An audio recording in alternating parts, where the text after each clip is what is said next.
Bueno, pues vamos a iniciar este webinar. A todos muy buenas noches. Yo soy la doctora Ana Gabriela, soy la presidenta del Colegio de Pediatras de Yucatán y para mí es un honor tener a este conjunto de expertos en infectología pediátrica y en políticas públicas en relación de la vacunación. El tema que hoy nos atañe es hablar de la vacunación, política y evidencia en comunicación. Vamos a explorar qué ha pasado en Estados Unidos y qué papel tiene México en estos cambios que tenemos a nivel de la vacunación. Para mí es un honor presentar de primera instancia al doctor Rodrigo García y al doctor Iván Vargas, que son miembros del Colegio del Pediatra de Yucatán, son parte de la mesa directiva y que el día de hoy van a coordinar esta sesión junto con grandes ponentes, que será el doctor Miguel Ángel Minero y el doctor Miguel Betancourt, todos expertos en el tema y que nos van a ayudar a aclarar las dudas que surgen a raíz de estos cambios en la política. Así que agradezco a todos los ponentes y les doy la palabra para iniciar este gran webinar. Muchas gracias y esperemos que sea de gran provecho para toda la audiencia.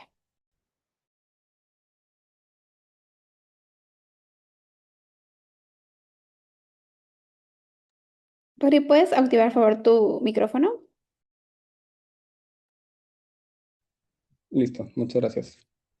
Agradezco la presentación de la doctora Ana Gabriela Ayala y tengo el gusto de presentar a nuestros invitados del día de hoy para este conversatorio. Contamos con la presencia del doctor Miguel Ángel Minero, quien es infectólogo pediatra egresado del Hospital Infantil de México Federico Gómez y es médico adscrito al Servicio de Infectología Pediátrica del Centro Médico Nacional 20 de noviembre y al Hospital Regional de Alta Especialidad de Iztapaluca. De igual forma, es coordinador nacional del proyecto Campeones de la Inmunización de la Asociación Internacional de Pediatría. Nos acompaña también el doctor Miguel Betancourt Cravioto, quien es pediatra egresado del Hospital Infantil de México Federico Gómez, cuenta con maestría y doctorado en salud pública por la Escuela de Higiene y Medicina Tropical de la Universidad de Londres y tiene una amplia trayectoria académica y profesional en políticas públicas de vacunación. Actualmente se desempeña como director de la Escuela de Medicina de la Universidad Anáhuac Mayal. Muy bien, esta reunión está diseñada para llevarse a cabo en 3 bloques. En el primero vamos a abordar los cambios que han sucedido, es decir, la parte cronológica de la historia de los cambios recientes que han habido. Vamos a definir realmente qué es lo que cambia y qué impacto ha tenido esto en la respuesta de la comunidad científica y en comunicación principalmente. Iniciaremos con mi participación respecto a los cambios políticos y regulatorios. Realmente, esto que vamos a revisar ahorita no es un único evento aislado, sino más que nada es la acumulación de diferentes eventos o sucesos que han sucedido desde hace más de un año. Realmente esto inicia desde algunos cambios que empiezan desde enero del 2025 y no solamente son decisiones políticas, hay algunos factores que son de gobernanza, otro de relaciones clínicas, otro de generación de evidencia y la comunicación de esta evidencia, que es igual importante, la cooperación internacional y algunas partes de procesos judiciales que han entrado en papel en estos sucesos.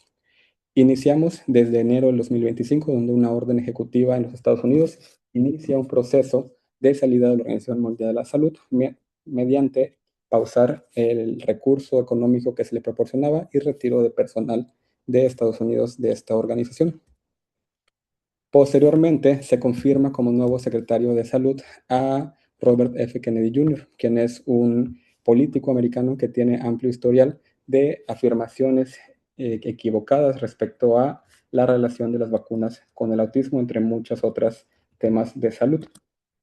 Posteriormente, en marzo del año pasado, los Centros para Control de Enfermedades en Estados Unidos, los CDC, inician la planeación de un estudio para documentar si existe o no una relación causal entre las vacunas y el autismo, lo cual existe bastante evidencia previa con metaanálisis de más de millones de pacientes con los cuales esto ya está previamente descartado, y el simple hecho de anunciar que lo van a investigar reaviva esta conversación que es bastante dañina para las coberturas de vacunación y para los pacientes. En junio, los servicios de salud de Estados Unidos remueven en un solo momento a los 17 miembros del Comité de Asesores en Prácticas de Inmunización, el cual es un comité que está integrado por los máximos expertos del país y prácticamente del mundo muchas veces, y estos cambios no suceden de un momento a otro habitualmente, sino son procesos largos de elección, aplicación, etcétera. Pero en junio del año pasado, prácticamente todos los miembros muy reconocidos fueron expulsados en un solo momento y reemplazados, como más adelante veremos.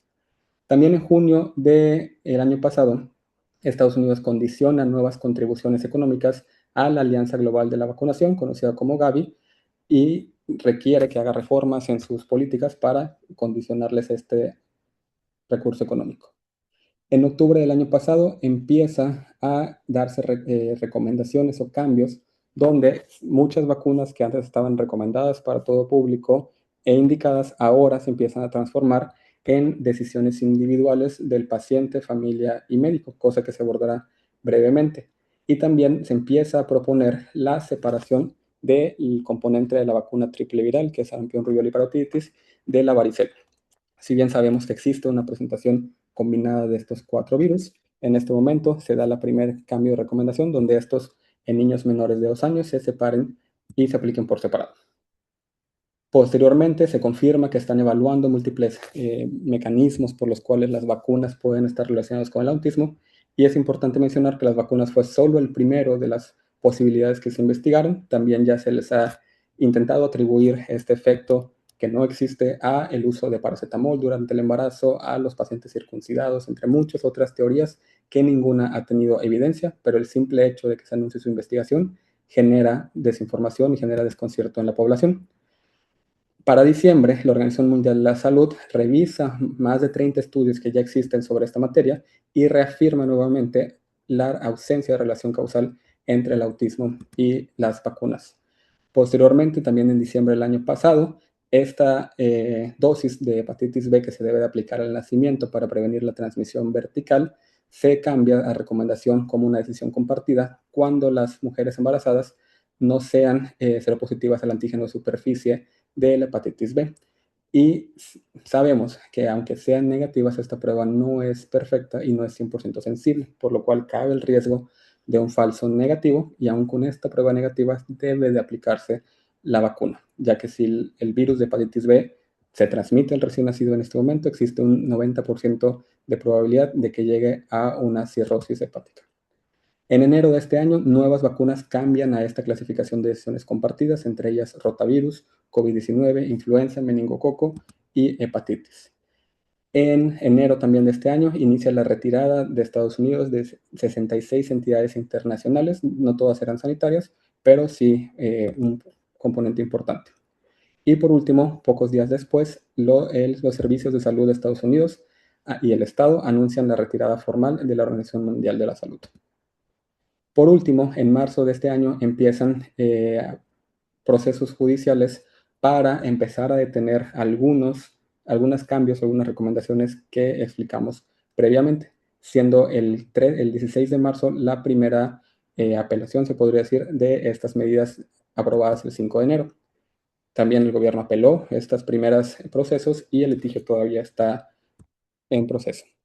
A través de otra orden ejecutiva se revisa con países pares estas recomendaciones de vacunación, pero no se modifican guías clínicas. En julio llegan a un acuerdo entre Estados Unidos y la Alianza Global de las Vacunas a un apoyo condicionado y a un retorno previsto de Estados Unidos a esta alianza. Y por último, este mes se dio una orden ejecutiva en las cuales se pasa a categoría de decisión compartida a diferentes vacunas nuevas, como es la separación de las componentes de la vacuna de sarampión, rubiola y parotiditis para proponer que se apliquen por separado de formas monovalentes en lugar de la vacuna que todos conocemos y que es muy segura, eficaz y efectiva.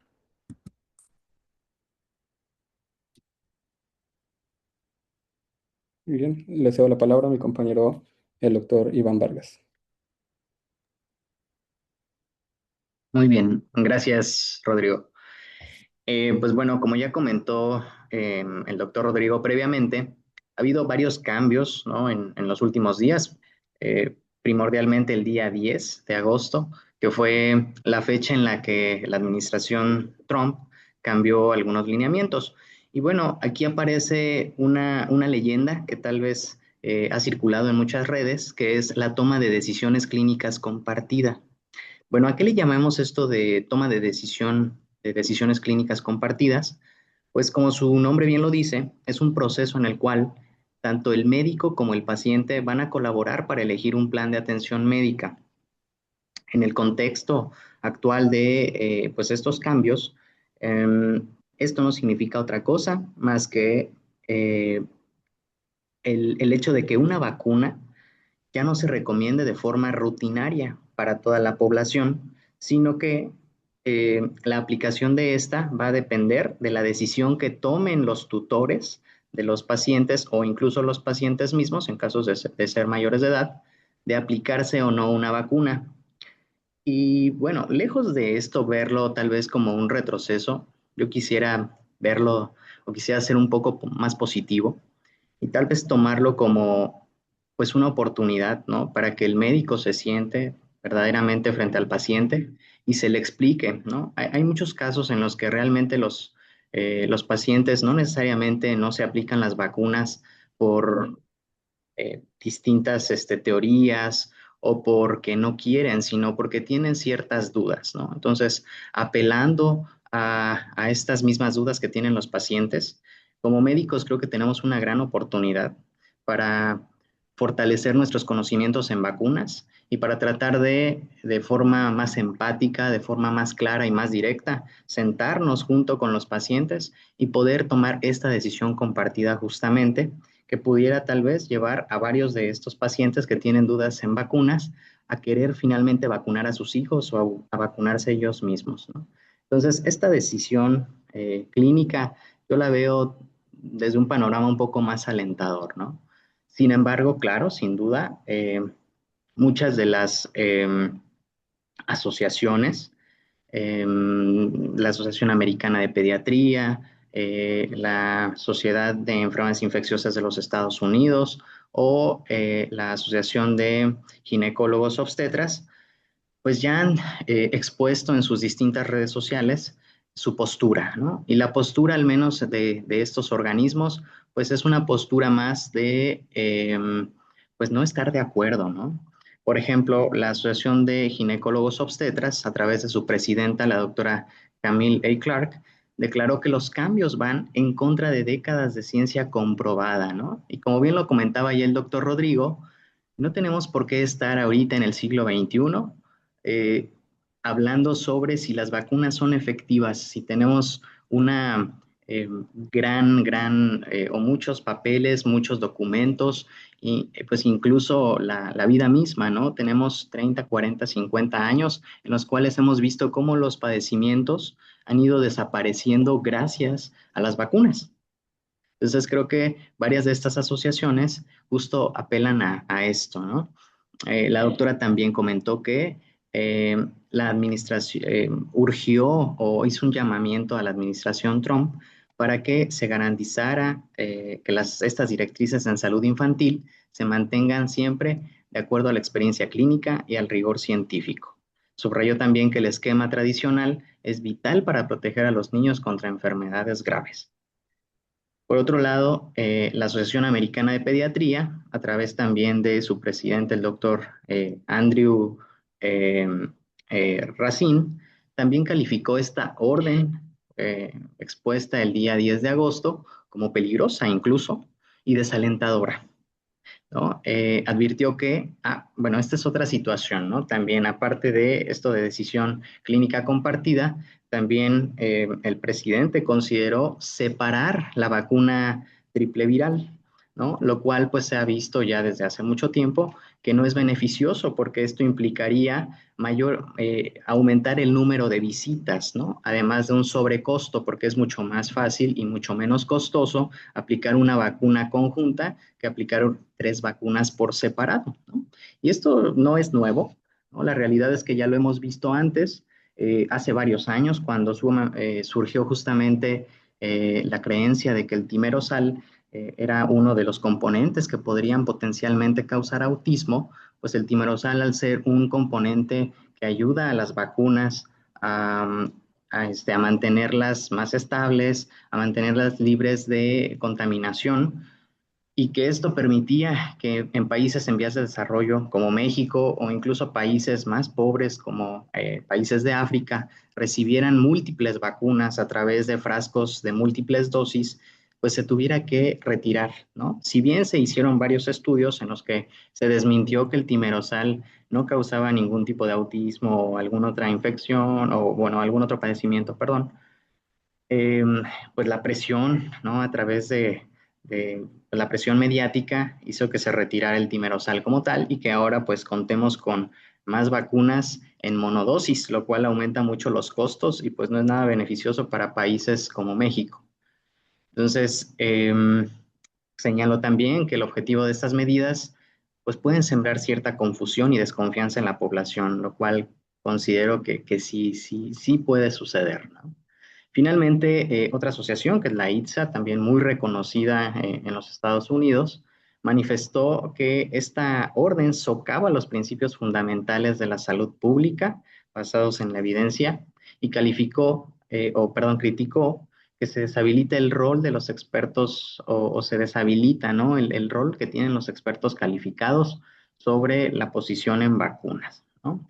Entonces, pues bueno, justo por esta situación es que estamos el día de hoy, ¿no? Para tratar de ahondar un poco más en el tema y tratar de desmenuzar todos los pormenores que tiene, pues que tienen estos nuevos lineamientos.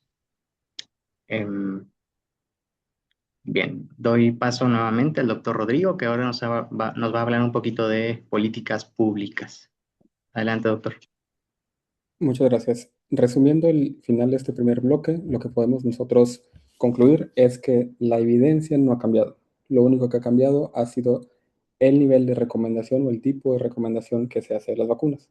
Las vacunas no están ni contraindicadas, ni prohibidas, ni desautorizadas, como muchas veces algunos medios de comunicación pueden tergiversar o pueden no comunicar efectivamente estos puntos. Ahora iniciaremos con algunas preguntas para nuestros panelistas, iniciando para el doctor Miguel Betancourt respecto a estas políticas de vacunación. La primera pregunta para abrir la conversación es si México está influenciado o sigue estos lineamientos de Estados Unidos y del Comité Asesor en Prácticas de Inmunización. Muchas gracias, buenas noches a todos. Y bueno, pues para empezar respondiendo esta pregunta, la respuesta es sencillamente no. México, que justo este año está cumpliendo 100 años formalmente de contar con un programa de vacunación obligatorio gratuito, tiene una historia muy larga de una política de vacunación de Estado que a partir formalizada en los años 90 con la creación del Consejo Nacional de Vacunación y posteriormente el Centro Nacional para la Salud de la Infancia y la Adolescencia, el CENSIA, son, digamos, las instancias que rigen la política de vacunación en México, sobre todo la vacunación pública gratuita, que más o menos cubre al 90-95% de las vacunas que se aplican en nuestro país en todos los grupos de edad. Y tenemos también una norma oficial mexicana, la 036, que dicta la regulación para la aplicación de todas las vacunas, incluso las que aplicamos exclusivamente en el sector privado. Eh, digamos, en los últimos 10 años hubo un cambio, lo que era antes el Consejo Nacional de Vacunación, no ha desaparecido formalmente, pero no opera como antes lo hacía, y hoy contamos, a partir de la pandemia de COVID, contamos con un grupo que se llama el GETAVO, el Grupo Técnico Asesor de Vacunación del Gobierno Federal, y que es quien establece los lineamientos. Los lineamientos se basan, por supuesto, en experiencia nacional, que es muy amplia, hay expertos en diferentes vacunas, en salud pública, etcétera. Y también seguimos mucho de los lineamientos internacionales, globales, como muchos otros países, que emite la Organización Mundial de la Salud y la Organización Panamericana de la Salud. Entonces, exclusivamente respondiendo esta pregunta, no seguimos los lineamientos. Sí hay, y quizá más adelante haya la oportunidad de entrar en el detalle, pues sí hay una asociación, una comunicación entre los dos países, porque, bueno, y nada más lo dejo para cerrar esta intervención, creo que no estoy totalmente de acuerdo con lo que al final de cuentas nos comentaba el doctor Vargas, de la toma de decisiones exclusivamente familiar, porque sabemos que las vacunas no nada más tienen un efecto individual, tienen un efecto poblacional, y entonces desde la perspectiva de salud pública creo que es muy importante el tema de política pública. Entonces, pues, pero eso lo dejamos para un debatito un poquito más adelante. Gracias. Muy bien, doctor. Muchas gracias. Definitivamente sí compartimos mucho con Estados Unidos, una frontera muy grande. Somos los socios comerciales mutuamente más grandes entre nosotros, pero es correcto que debemos de basarnos en evidencia no solamente de un país, sino de los organismos internacionales y regionalizar a lo que aplica para nuestro país, que es muy diferente epidemiológicamente hablando. La segunda pregunta sería, ¿qué diferencias estructurales existen en el sistema de salud pública mexicano versus el de Estados Unidos, específicamente en materia de vacunación? Bueno, pues para no ser repetitivo, digo, ya hablamos un poquito de cómo se dictan las políticas públicas de vacunación en nuestro país. Eh, Quizá entonces la diferencia que yo podría señalar en cuanto al sistema de salud pública de ambos países, específicamente en materia de vacunación, es que nosotros tenemos una política federal, es una política nacional. Es un lineamiento que desarrolla la autoridad federal y que es de aplicación obligatoria para todas las instituciones en todo el territorio nacional. Entonces, es decir, si se establece un esquema de vacunación, utilizando una vacuna en particular, esta va a ser de aplicación y de uso universal, ¿no? En el caso de Estados Unidos no es así. En Estados Unidos, la Autoridad de Salud Pública, representada tanto por el Departamento de Salud y Servicios Humanos como los Centros para el Control de Enfermedades, el CDC, hacen recomendaciones, pero ahí hay una muy grande independencia de los estados. Los 50 estados más los territorios como Puerto Rico, las Islas Vírgenes, Guam, etcétera, ellos, cada uno puede definir el alcance de las políticas de vacunación. Eh, y esto tiene una importancia, retomando un poquito lo que decía yo al final de la otra pregunta. Las vacunas no nada más tienen un efecto individual, ¿no? A diferencia de un tratamiento con antibiótico, por ejemplo, o con un inmunomodulador, las vacunas tienen una externalidad en donde la vacunación a un grupo suficientemente grande de la población, lo que llamamos inmunidad colectiva o antes le llamábamos inmunidad de rebaño, nos permite proteger a las personas que por diversos motivos no se pueden vacunar. De ahí la importancia no nada más de vacunar, sino de vacunar con oportunidad y con altos niveles de cobertura. ¿De acuerdo? Entonces, en un sistema como el nuestro, que ya un poquito más adelante quizá hablaremos de algunas deficiencias, pero en un sistema como el nuestro, lo que tenemos es la posibilidad de tener una política unificada para todo el territorio nacional, para todas las personas, no nada más digamos, los nacidos en México, sino todos los residentes en el territorio nacional pueden o deben recibir las vacunas que se establece. Cuando tú tienes un sistema fragmentado en 50 partes, ¿no? Es uno por estado, entonces empiezan estos problemas epidemiológicos y tenemos ahí el caso del brote de sarampión, ¿no? Que surgió en Estados Unidos en comunidades de muy baja cobertura de vacunación en el estado de Texas, que es uno de los estados que más lucha en contra de las políticas universales de vacunación en los Estados Unidos por cuestiones sobre todo políticas. Y ahí es donde surge el brote que eventualmente llega a Chihuahua y de ahí se disemina en nuestro país. Entonces, ese es quizá para mí la principal diferencia estructural que existe. Por otro lado, ventajas que tiene el sistema de salud en Estados Unidos es que al no haber una política monolítica pública, pues tienen acceso a muchísimos biológicos, a muchísimas diversidad de esquemas, de marcas, de combinaciones, etcétera, que nosotros de alguna manera estamos limitados a lo que el gobierno federal autoriza y difunde. Muy bien, doctor. Muchas gracias. Definitivamente contar con un marco común en todo el país, si bien nos establece criterios que pueden facilitar la operatividad de la ejecución, y esto es necesario cuando estamos pensando en un país de más de 130 millones de habitantes y más de 1.8 millones de recién nacidos cada año. Sí, es correcto, aunque lo ideal también es buscar una especie de individualización en ciertas variables epidemiológicas, no tanto por decisiones políticas, sino por el requerimiento en diferentes regiones del país. Poniendo un ejemplo muy cercano y que vivimos justo en esta temporada del año, está la alta circulación de virus de influenza en Yucatán que existe en los meses de verano. Existe entre junio, julio, agosto. Habitualmente es el pico de casos que tenemos, a diferencia del resto del país, que empieza a partir de octubre, noviembre. Entonces, hay también oportunidades importantes para regionalizar las recomendaciones, pero sabiendo que el marco común posibilita que se logren muchas de las cosas en nuestro país. Por último, la pregunta para terminar este bloque es, ¿cuál es el riesgo de importación de esta desinformación o presión social hacia políticas similares en México? Claro, bueno, pues ahora sí que existe el viejo cliché que dice, ¿no? Tan lejos de Dios y tan cerca de los Estados Unidos. En materia de salud y de vacunación en específica, pues no es diferente. ¿A qué me refiero? Bueno, pues que finalmente nosotros somos grandes consumidores de información que viene de los Estados Unidos. Incluso hay estudios que han publicado sobre prácticas y consumo de vacunas por parte de la población y el efecto que tienen las redes sociales en esto.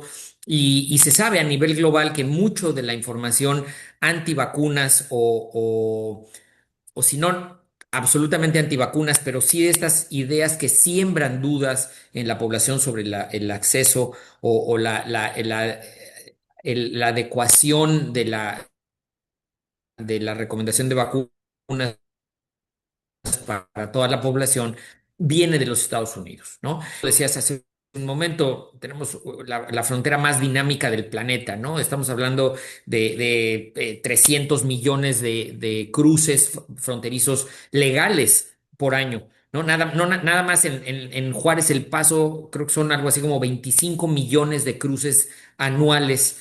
Entonces, esa dinámica poblacional, pues no nada más son virus y enfermedades y comercio y educación, también es información, desinformación y mala información. Entonces, sí hay un riesgo porque seguramente muchos de los colegas que están aquí en la mesa escuchándonos, pues seguramente han tenido pacientes que llegan y le dicen, doctor, es que usted me está pidiendo que le ponga una vacuna a mi hijo que ya Estados Unidos echó para atrás, ¿no? Y tú lo decías, no es que lo haya echado para atrás, pero así lo han difundido muchos medios.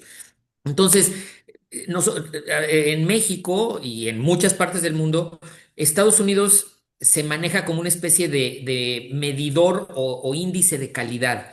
Entonces, si Estados Unidos lo está haciendo, ¿por qué México no? ¿No? Si ellos son tan buenos, ¿por qué México no? Entonces empieza esta duda, se siembra la duda en la población y entonces ahí creo que el riesgo existe. No es un riesgo nada más de información, es un riesgo que ya se ha materializado en la transmisión de enfermedades y poníamos hace ratito el ejemplo del brote de sarampión. Y entonces ahí, y anticipando un poquito a lo que quizá vendrá más adelante, pues es donde jugamos nosotros como pediatras, como infectólogos, como proveedores de servicios de salud, el rol de dar esa información, dar esa claridad, dar esa tranquilidad a la gente y sobre todo combatir la desinformación con foros como este que ustedes han organizado y muchos otros estrategias de comunicación, porque el riesgo sí existe, es real y es importante.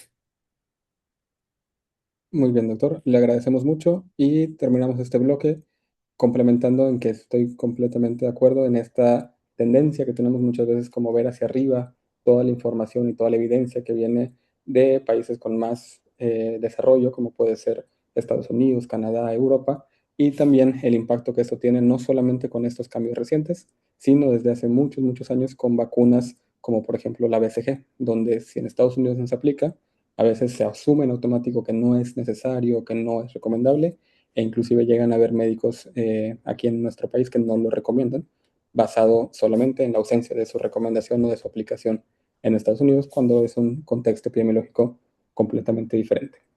Y retomando justo los últimos puntos que usted comentó, vamos a pasar al bloque de comunicación y desinformación. Ya mencionamos lo importante que es generar evidencia, pero también el punto crítico de comunicar esta evidencia de una forma adecuada, por lo cual cedo la palabra a mi compañero el doctor Iván Vargas. Muchas gracias. Y bueno, solo para que no piensen, el doctor Betancourt que me dijo, no estoy de acuerdo, no estoy de acuerdo con lo que comenta el presidente de los Estados Unidos. Lo único, bueno, lo que quise decir es que tal vez nosotros podemos ser una buena herramienta, ¿no? Como bien lo acaba de decir también usted, doctor, como informadores, ¿no? Tal vez eso lo comenta el presidente, tal vez eso lo comenta el secretario de salud, pero yo como médico, esta es mi postura, ¿no? Y yo creo que es una arma muy fuerte, ¿no? A veces los médicos somos personas que todavía gozamos de cierta credibilidad y entonces podemos, pues digamos que atenuar un poco las dudas que se hayan generado con esto, ¿no? Entonces, bueno, pues como ya comentó el doctor, vamos a pasar a la siguiente ronda y ahora pedimos al doctor Minero Hibert que pues nos responda algunas preguntas un poquito ya más relacionadas con comunicación, ¿no? La primera pregunta, doctor, ¿cómo se está viralizando esta narrativa en las redes sociales, en México y en Latinoamérica? Ok, buenas noches a todos. Muchísimas gracias por la invitación. Siempre es un gusto estar con todos ustedes. Y bueno, pues respondiendo a esa pregunta, pues considero que la podríamos concretar con un párrafo muy sencillo donde las redes sociales prácticamente pueden convertir un cambio, por ejemplo, de alguna categoría regulatoria en un aparente rechazo hacia la ciencia. Y son dos cosas importantes que me gustaría pues mencionar en este sentido. Número uno, la desinformación no necesita originarse aquí en nuestro país, en México, para modificar la percepción de riesgo que podía tener la población mexicana. Las decisiones de las cuales se han estado platicando que han generado controversia derivadas de pues, las cuestiones regulatorias en Estados Unidos, evidentemente tienden a cruzar esta frontera digital inmediatamente, pero cuando cruza llega completamente con un contexto distinto. Y el problema es que se modifica la técnica de una recomendación basada en un riesgo o de toma de decisiones un poco más técnica como una... Y eso, ese mensaje es el que transforma justamente la información que se va a TikTok, que se va a Facebook, que se va a WhatsApp, que se va a X, y que prácticamente esos mensajes son mucho más confusorios o confunden más y ponen mensajes así como Estados Unidos retiró vacunas. Los CDCs reaccionó que no era necesaria esta vacuna por X o por Y. Inclusive, pues se corroboró, hay mensajes que los marcan o lo tienden a hacer como peligroso. Y entonces, este salto que podría ser hasta cierto punto un salto semántico de la definición es donde el daño prácticamente se genera para una información. Y esto no depende mucho de dónde venga, sino de quién la lea y cómo se contextualiza esta parte, ¿no? Y aplica pues tanto para nuestro país como para Latinoamérica. Y por otro lado, es bien importante que no tenemos que confundir coberturas bajas con que eso es igual a ser antivacunas, ya que muchos organismos, incluido la Organización Mundial de la Salud, plantean pues que la vacunación depende de cuatro grandes cosas importantes, ¿no? O de cuatro dimensiones significativas. Lo que las personas pueden llegar a pensar o sentir referente a la vacunación sería el primero, algún proceso social específico para una cierta comunidad y qué los motiva a vacunarse principalmente. Y finalmente, lo que tiene que ver con toda esta conversación que estamos teniendo, las barreras prácticas de acceso o las decisiones políticas que pudieran influir para fomentar esas barreras, ¿no? Entonces, pues esto nos resalta que, por ejemplo, pues no todo niño que no está vacunado tiene una familia que es antivacunas o que puede haber desabasto, o puede haber otras cosas, pueden ser oportunidades perdidas de vacunación o puede ser un mensaje fragmentado como los que están difundiéndose actualmente, pues para que evidentemente exista un rechazo hacia la vacunación.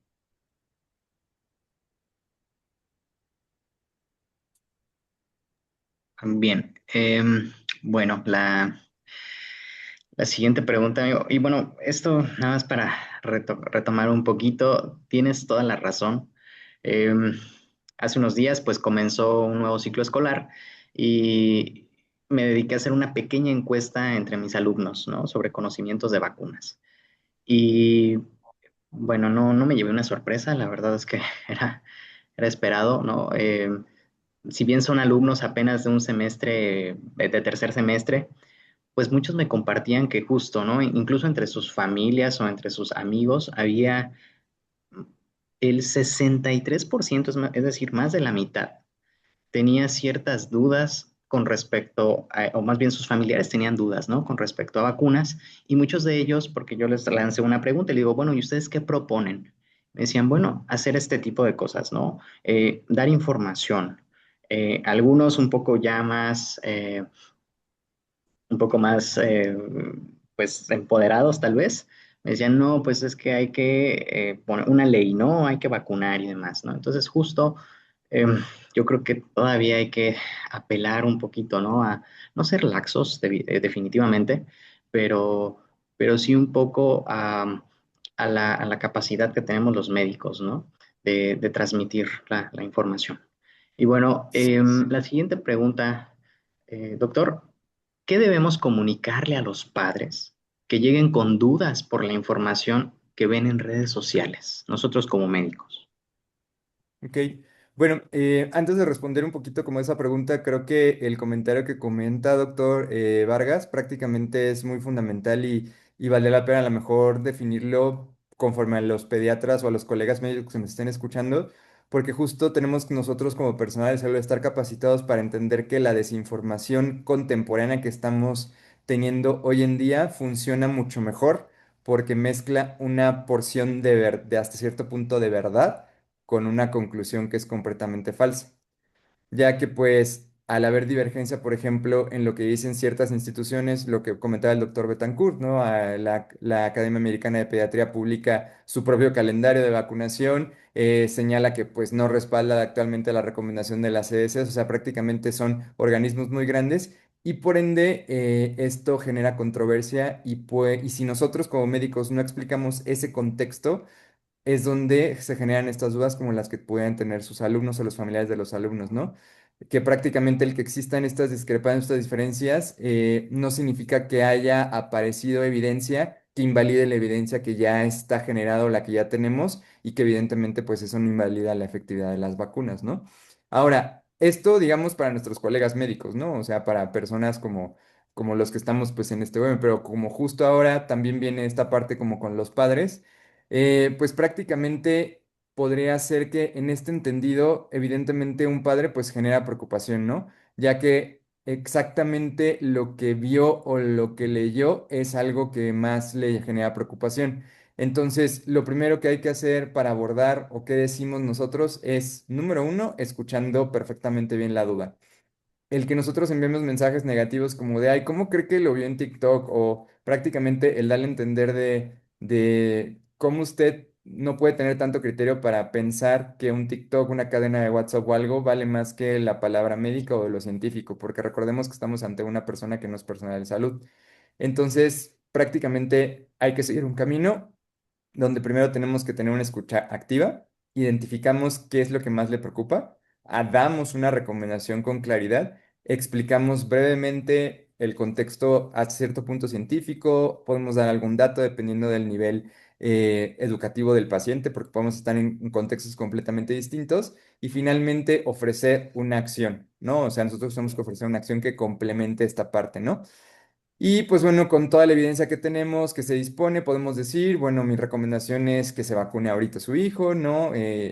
Más que nada para que usted tome una decisión con una información médica ya bien contextualizada y no con un video viral que solamente lo vio 30 segundos el paciente, ¿no? O una cadena de WhatsApp que solo la leyó o cualquier otro mensaje como los que mencionábamos previamente. Entonces, creo yo, si todos seguimos como ese camino, podemos llegar al éxito y a lo mejor hasta cambiar esa percepción que tuvieran los familiares o los padres en este sentido.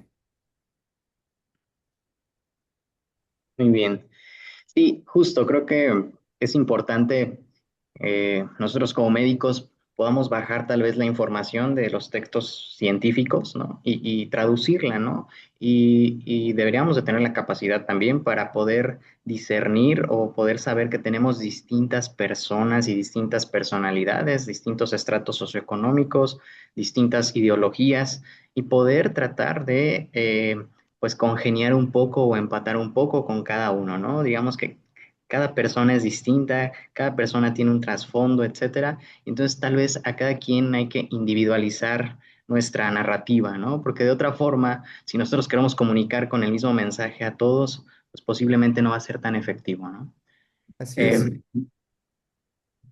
Sí, es que justo ante tanta desinformación que tenemos hoy en día, el médico no tiene que responder esa pregunta solamente con más información, sino tiene que mejorar cómo comunica esa información, ya que a lo mejor un papá está haciendo una pregunta no necesariamente porque es antivacuna, sino muchas veces porque todavía confía en las vacunas y nosotros más bien necesitamos como resolverle esas dudas para que pues ahora sí que cierre su pensamiento y prácticamente pues se plasme la idea, ¿no? Inicial. Muy bien, muchas gracias, doctor. Y pues bueno, la tercera pregunta. ¿Cuál es el rol de las sociedades académicas nacionales ante estos cambios? Una excelente pregunta y bastante interesante porque una sociedad científica como las muy buenas sociedades científicas que tenemos en el país no solamente tienen que ser o producir evidencia, sino también deben de hacer que esa evidencia que se produce sea completamente entendible, accesible y principalmente accionable. O sea, ¿qué quiero decir con esto? Que se ponga en práctica lo que las sociedades científicas pues están mencionando, ¿no? Es importante que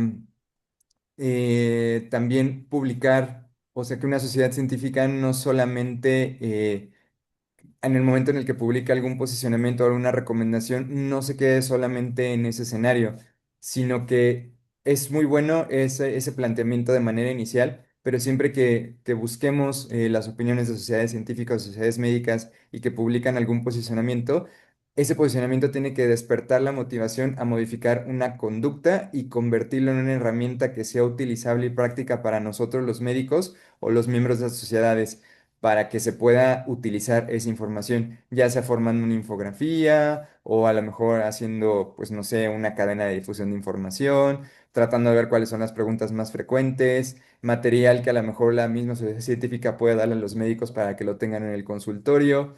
De sociedades científicas pueden salir voceros capacitados de mucho contenido, tanto contenido audiovisual mucho más corto, y esto evidentemente pues enriquece la comunicación para todos los pediatras, específicamente hablando de este tema.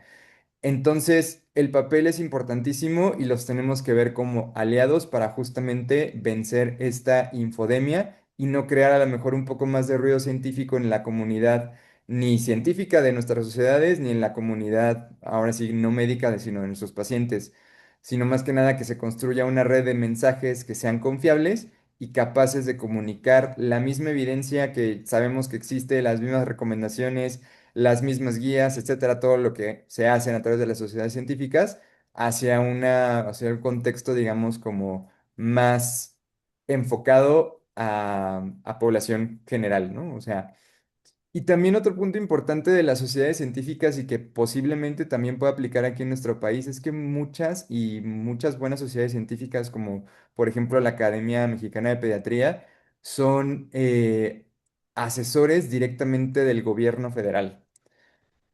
Toman mucho en cuenta la opinión de los expertos aquí en el país y eso pues es algo que todavía hay que reconocerle a nuestros tomadores de decisión. Y el hecho de que nosotros podamos tener acercamiento e inclusión a dichas sociedades o a dichas capacitaciones, pues evidentemente también nos acerca mucho más a poder tocar la puerta de quién está tomando la decisión, a lo mejor para cambiar una política pública, para mejorar una decisión colectiva, para comunicar mejor, ¿no? Entonces, evidentemente, tienen que ser nuestros aliados ese posicionamiento con las sociedades científicas. Perfecto, muchas gracias. Gracias, doctor. Y bueno, pues ya casi en nuestra recta final, le cedo la palabra al doctor Rodrigo para últimas preguntas de este conversatorio. Muy bien, muchísimas gracias. Creo que hasta el momento hemos escuchado y tocado muchos puntos clave e importantes de expertos en la materia de políticas públicas, comunicación y ahora vamos a leer algunas preguntas que hace el auditorio para poder contestarlas.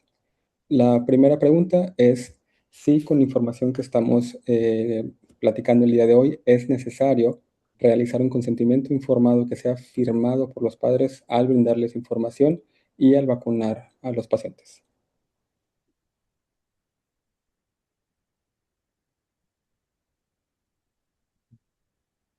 ¿Alguno de nuestros panelistas quisiera opinar?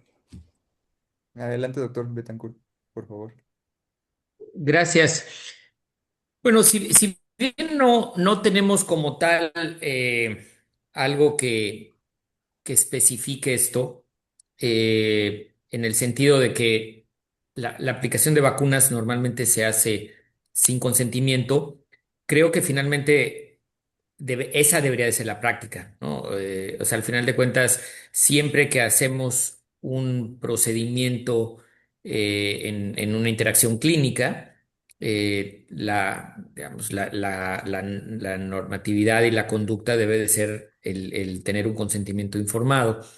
Y de alguna manera en nuestro país la vacunación está tan normalizada, lo cual es una muy buena noticia, que realmente nadie se lo pregunta, pero realmente sí debería de haber, digamos, si lo hacemos para otro tipo de intervenciones, ¿por qué no hacerlo con la vacunación, ¿no? Claro que hay temas legales que hay que analizar, por supuesto, y ver las implicaciones para las instituciones y para nosotros como profesionales de ello, pero en principio, digamos, la reacción debería de ser, pues sí deberíamos de caminar en esa dirección. Muy bien, muchas gracias, doctor. Continuamos con más preguntas del auditorio. Doctor Iván, por favor. Muy bien, bueno, esta última ronda de preguntas, pues más bien es dirigida hacia todos. Cada quien podemos aportar una pequeña opinión con respecto a la pregunta. Y pues la pregunta es si Estados Unidos, em, mm, perdón, sí, sí, no, si Estados Unidos reduce recomendaciones, ¿esto puede debilitar la confianza en la vacunación? Sí, Doctor, doctor Minero. sí, o sea, la verdad es que completamente, ya que no solamente la confianza de su propio país, sino, como bien comentaba el doctor Betancourt, la confianza global, ya que decisiones de países como Estados Unidos tienen una enorme capacidad de amplificación, no solamente en México, sino en otros lugares.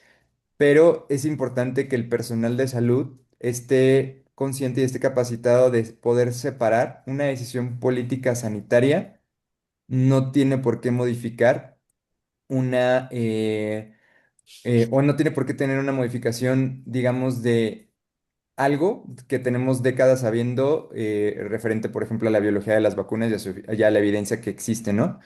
Entonces, cada país pues debe de tomar la decisión en conjunto con sus expertos, con sus sociedades y siempre tomando en cuenta la epidemiología, las cargas de las enfermedades que tenemos, ¿no? O sea, no es la misma carga de enfermedad que hay aquí, a lo mejor en otro país de Latinoamérica para X o Y enfermedad provenida por vacunación.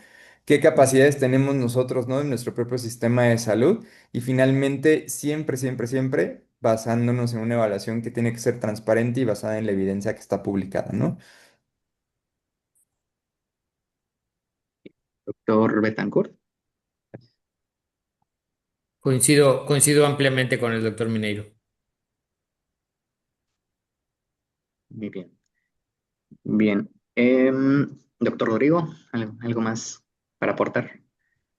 Claro, si bien es importante recordar que los cambios en recomendaciones de prácticas de cualquier área de la práctica médica son habituales y deberían de ser normalizados, estos deben de ser tenidos en cuenta cuando se cambia la recomendación por mejor evidencia que surge, y eso es parte de la evolución natural de las ciencias. Sin embargo, cuando estos cambios en recomendaciones no surgen por esta mejor evidencia, sino solamente por ciertos discursos, narrativas o enfrentamientos y polarización que muchas veces tienen orígenes políticos, ahí es donde tenemos que ser muy claros y decir, este cambio en la recomendación no es adecuado porque el punto de partida no es que contemos con información más avanzada sobre seguridad, sobre efectos. Entonces, yo creo que esta plática que hemos tenido el día de hoy ha sido muy enriquecedora. para todos los que estamos presentes el día de hoy. Y me gustaría cerrar breve esta sesión pidiéndoles a cada ponente darles un mensaje breve, puede ser personal, puede ser al respecto de la vacunación, a todas las personas que nos acompañan el día de hoy. Doctor Betancourt, por favor. Cómo no, pues nuevamente agradecer la invitación y sobre todo la iniciativa del Colegio de Pediatría de Yucatán, a la presidenta, a ustedes como miembros. Creo que es una gran iniciativa. Y simplemente yo me permitiría cerrar mi participación diciendo, está ampliamente demostrado que la mejor estrategia contra la no vacunación es la recomendación empática, pero fuerte de un profesional de la salud que recomienda una vacuna o un esquema de vacunación. Entonces yo los invito a todos ustedes no nada más, evidentemente si están aquí es porque les interesan las vacunas y seguramente las aplican, pero hay muchos allá afuera, colegas, que no tienen muchas veces la información suficiente para tener esta vehemencia en la recomendación.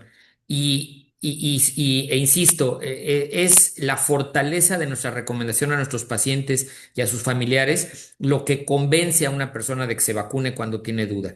De manera que de verdad es una invitación a que nos ayuden a transmitir ese mensaje para que logremos que la cobertura de vacunación, el alcance de las vacunas, pues siga ampliando. Muchas gracias. Muchas gracias, doctor. A continuación, doctor Miguel Ángel. Sí, pues yo pudiera agregar 3 puntos muy concretos. La realidad es que nosotros como médicos tenemos que justamente evitar este mensaje hasta cierto punto, digamos, como partidista de decir solamente, pues, o discutir que es solamente por una acción política, no es el presidente Donald Trump con una imposicionamiento, etcétera, sino hay que ver un poco más a fondo, ver si se utilizó evidencia confiable, qué medidas se tomaron para el proceso de tomar alguna decisión, qué tan transparente fue esa decisión con la información para la población y finalmente si eso es aplicable en nuestro país, ¿no? Porque recordemos que somos contextos diferentes. Súper importante para todos mis colegas pediatras, cada consulta es una oportunidad para vacunar, para revisar cartillas, para recomendar y comunicar con claridad y que no permitamos justamente que esta desinformación se convierta en una oportunidad más perdida de vacunación. Creo que todos pues tenemos pacientes que confían en nosotros y que podemos nosotros ir construyendo un poco más esas habilidades de comunicación efectiva para poder persuadir de una manera, digamos, benéfica y poder pues lograr el objetivo que todos tenemos, que pues es aplicar, obtener una vacuna efectiva en nuestros pacientes. Consideraría también de suma relevancia que si somos médicos que hacemos redes sociales o que quisiéramos estar en redes sociales, las utilicemos como herramientas para informar, no como para herramientas para, digamos, para discutir con las acciones políticas, ¿no? Sino más bien necesitamos esas herramientas que nos sirvan para poder escuchar mejor el mensaje que tienen las familias, para recomendar vacunas con confianza y finalmente eso ayuda también a que cerremos pues esas brechas de las cuales estábamos hablando. Entonces serían pues esos 3 puntos que yo pudiera como resumir de mis recomendaciones. Excelente, doctor. Muchísimas gracias. Y el doctor, por favor, Iván Vargas. Gracias. Bueno, ahorita nada más rapidísimo, creo que había ahí una pregunta aparentemente de un estudiante de medicina que comenta que cómo siendo estudiante de medicina, que tal vez no tiene las credenciales todavía, puede informar. Yo creo que todos podemos informar, ¿no? Y yo creo que, bueno, yo recuerdo, ¿no? Cuando estudiaba medicina, de pronto, incluso mi familia me preguntaba cosas y pues ya había una cierta relevancia, ¿no? O ya había, tus propios familiares te respaldan, ¿no? Ya hay un cierto respaldo porque consideran que tú, como estudiante de medicina, ya tienes cierto conocimiento. Entonces, yo creo que incluso siendo estudiante de medicina, incluso siendo pasante, incluso siendo médico, ¿no? Pediatra o infectólogo, quien sea, tiene la capacidad de informar, ¿no? Y quien sea que tenga la responsabilidad de estar actualizado, de leer, de informarse y de mantenerse con una postura segura, pues tiene la capacidad de informar, ¿no? Y yo creo que es justo, quiero ya enlazarlo con este pequeño, o con esta frase, que es hacer nuestra la responsabilidad de mantenernos informados, actualizarnos y contar con el conocimiento sólido para explicar de forma segura, correcta y empática a nuestros pacientes y a tutores de los niños que se van a vacunar sobre los beneficios probados de la vacunación. Excelente. Muchísimas gracias, doctor. Y de forma breve, para finalizar y ceder la palabra a nuestra presidenta para el cierre, me gustaría solamente comunicar un mensaje de ánimo y motivación hacia todos los presentes. Tenemos varios años que siempre hablar de vacunación parece sinónimo de hablar de malas noticias, de nuevos brotes, de nuevas pandemias, de reticencia a la vacunación o personas antivacunas, pero la realidad es que tenemos que reconocer, si bien esos retos, también reconocer nuestra responsabilidad personal en afrontarlos. Hablar sobre vacunas, responder dudas y definitivamente entablar ese tipo de conversaciones son un muy buen primer paso para empezar a enfrentar estos retos. Me da mucho gusto darle la palabra a nuestra presidenta del Colegio de Pediatras de Yucatán, la doctora Ana Gabriela Ayala. Buenas noches a todos. La verdad es que fue un webinar extraordinario, lleno de, pues, este conversatorio que nos abre la ventana a poder seguir fomentando la vacunación. Yo soy gastroenteróloga pediatra, pero justo eso hace que no importa lo que te dedicas, pues sea parte de tu haber, ¿no? Siempre fomentar la vacunación. Roger, que puedas, por favor, compartir tu pantalla unos segunditos. Y bueno, parte de también esto es agradecer a los ponentes que tuvimos el día de hoy, que se dieron el tiempo de poder comunicar a la población general, a los médicos, este gran mensaje. Y bueno, también quisiera yo compartirles que en los próximos días tendremos nuestro Congreso Internacional de Pediatría del 3 al 5 de septiembre y contaremos con un taller de formadores de vacunación. En este taller estará el doctor Rodrigo, el doctor Iván, el doctor Betancourt. Así que tendremos también de una profesora internacional, que es la doctora Flor Muñoz, y también contaremos con el personal de enfermería, con Perla Padilla, que justamente ellos harán, bueno, perdón, también el doctor Rodrigo Romero, que en conjunto nos van a ayudar a tener esta información tan completa y compleja que a veces es de la vacunación para poder fomentarla, ¿no? Desde el punto de vista de enfermería, del personal médico y justamente todo lo que implique y demás. Entonces, creo que no se pudo proyectar, ¿verdad, Rodri? No sé Mm, si se está viendo. Bueno, y bueno, ese era como lo que quería invitarles a que nos acompañen a nuestro congreso, que por favor se unan a nuestro taller, que justamente, ahí está, ya, para sí, que se unan al taller que tendremos, que es como limitado, será aquí en forma presencial en Mérida, así que los esperamos a todos. En verdad que nuestro objetivo como colegio siempre será fomentar la vacunación desde todos los ángulos. Y en este taller incluso tendremos ya el aval de la Asociación Mexicana de Vacunología, así que no podemos tener mejores cartas para poder invitarlos a este gran taller y por supuesto a nuestro Congreso Internacional. Así, sin más preámbulo, le agradezco a cada uno por su tiempo, por su espacio y por su conocimiento. Y esperemos que este webinar no se quede solamente aquí, sino que llegue a muchos rincones y que podamos seguir fomentando la vacunación. Muchas gracias. Hasta luego, buenas noches. Muchas gracias a todos. Que tengan linda noche. Hasta luego. Gracias, buenas noches. Hasta luego, buenas noches.